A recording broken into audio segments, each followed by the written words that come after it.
जिसकी जाति में सबसे कम जनगणना है वही सब राज किया। इससे कुछ फायदा नहीं होने वाला है। जातीय जनगणना से ऊपर उठ के मतलब सरकार को रोजगार और शिक्षा के बारे में सोचना चाहिए। आम जनता को इससे कोई लाभ होने वाला नहीं। सरकार को पॉलिटिकल पार्टी को पता चलेगा कि कितना लोग किस कास्ट का है और उसके बाद अपना वोट बैंक। आप आपके साथ मैं हूँ आसिफ सिद्दीकी। बिहार में जाति जनगणना को लेकर के अब जो है सत्ता पक्ष और विपक्ष दोनों एक मंच पर आ चुके हैं और खास करके कैबिनेट की मंजूरी भी मिल चुकी है। राज्य सरकार इसे अपने खर्च पर जनगणना करवाएगी। इस पर अच्छा खासा खर्च आने वाला है। तो वही बिहार की जनता ने जातिगत जनगणना पर लेकर के मिला जुली प्रतिक्रिया दी है। कईयों का ये कहना है कि जातिगत जनगणना अगर होती है तो इससे ये पता चल जाएगा कि हमारे जाति के कितने लोग हैं यहाँ पर, और उसके बाद हम हक की आवाज़ उठाएंगे। तो वही कईयों का ये भी कहना है कि बिहार में अगर जाति जनगणना होती है तब ऐसे में बिहार में दूसरे मुद्दे जो है वो गौण हो जाएंगे। बिहार में कई ऐसे मुद्दे हैं जैसे बेरोजगारी हो, रोजगार को लेकर के हो, शिक्षा व्यवस्था चौपट है उसे बेहतर करने को लेकर के हो। तो तमाम मुद्दे ऐसे हैं जिस पर सरकार को ध्यान देना चाहिए, ना कि जाति जनगणना के पीछे सरकार को लगना चाहिए। कुल मिलाकर के जनता की जो प्रतिक्रिया है वो मिली जुली प्रतिक्रिया बिहार से मिल रही है। क्योंकि इससे ना हम लोग को कोई फ़ायदा नहीं होने वाला है। सरकार को पॉलिटिकल पार्टी को पता चलेगा कि कितना लोग किस कास्ट का है, फिर उसको रिझाएंगे कि ऐसे ऐसे करके, और उसके बाद अपना वोट बैंक बढ़ाएंगे। हम लोग को क्या पता चलेगा? अगल बगल का कास्ट जान के ही हम क्या कर लेंगे?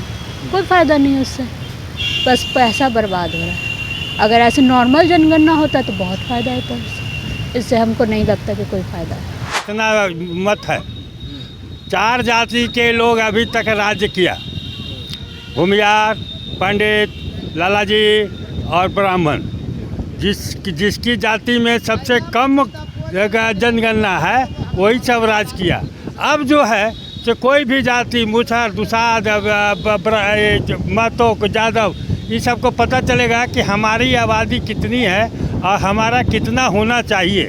पहले सरकार वैकेंसी निकालती थी तो हरजन वाला जितना सीट खाली रह जाता था, क्यों भाई?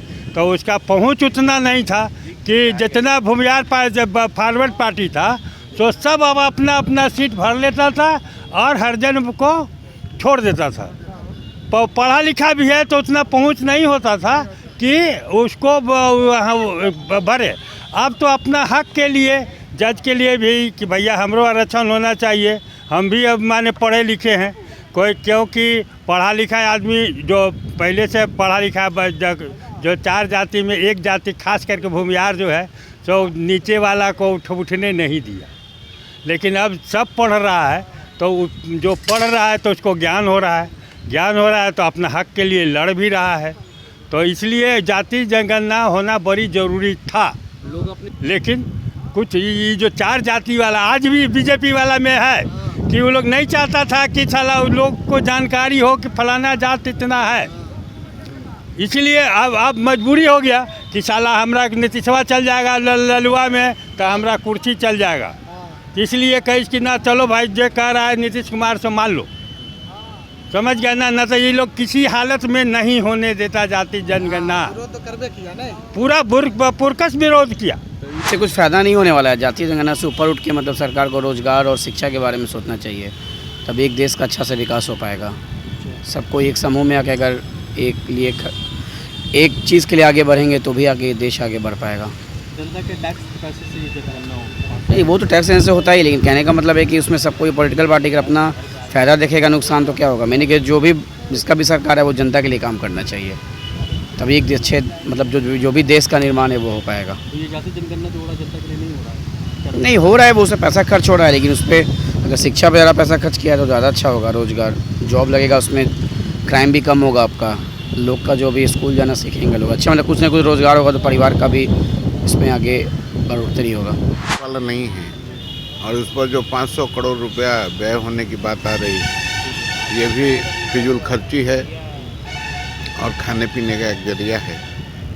आम जनता को इससे कोई लाभ होने वाला नहीं। ये राजनीति है मतलब,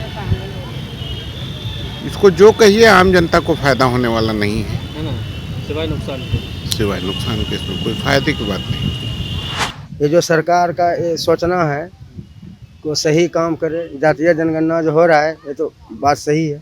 हम लोग तो मांग भी सरकार से किए थे कि भाई जातीय आधार पर या मने सर्वदलीय आधार पर जो होता है मने को होना चाहिए। हम लोग मांग किए थे सरकार से, लेकिन वो सब हुआ नहीं। अब ये जो हो रहा है जाति जनगणना, ये बहुत खुशी का बात है। फायदा क्या होगा इससे? फायदा होगा, क्या होगा? फायदा होगा कि जातीय आधार पर जो होगा इसमें फ़ायदा होगा। हम जो सीट वहाँ हरिजन, हम हरिजन में आते हैं, सूर्य नारायण दास मेरा नाम हुआ और भागलपुर शहर समिति के मेंबर में हूँ मैं कम्युनिस्ट आरक्षण का लाभ पार्टी। मिलेगा ज्यादा जी। है ना? ये आंकड़ा पता चल जाएगा तो हाँ। किसको किसको आरक्षण देना है ये सब चीज हाँ, आरक्षण हमको पता लगेगा, जो कि अम्बेडकर ने लिखा है वो सब। बहुत कागजात मेरा छिपा हुआ है। जो गणना हो रहा है वो कहीं हमको लगता है कि वो अच्छा है, इसलिए कुछ विशेष जाति के लोग जो समझिए कि आज़ादी के पहले से लेकर अभी तक के जो गरीबों का शोषण कर रहे थे, इस जनगणना से ये खुलासा हो जाएगा कि किस जाति की जनसंख्या कितना है। उस हिसाब से उसको हर जगह भागीदारी मिलेगा, चाहे वो पार्लियामेंट का इलेक्शन हो या विधानसभा का इलेक्शन हो या फिर ये पंचायती स्तर पे हो, ये सारा क्लियर हो जाएगा। ये जो कुछ खास जाति के लोग जो अपने आप को समझ रहे हैं कि सब चीज़ हम ही है, मेरा ही देश है, मेरा ही राज है, हम जो चाहेंगे वही होगा, इससे ये क्लियर हो जाएगा, ताकि आगे चल कर के उसको जो पिछड़ी जाति के लोग हो उसको हिम्मत मिलेगा कि मेरी बिरादरी के लोग ज़्यादा हैं तो हम भी इलेक्शन लड़ें, हम भी हर चीज़ में भागीदारी लें। तो इससे ये फ़ायदा होगा, गरीबों को इससे फ़ायदा होगा। जो का शोषण जिसका हो रहा है जिस बिरादरी का, उसको इससे ज़्यादा फ़ायदा होगा। चाहे वो कुछ लोग आगे चले गए हैं, उसका भी लोग पैर पकड़ के खींच रहे हैं।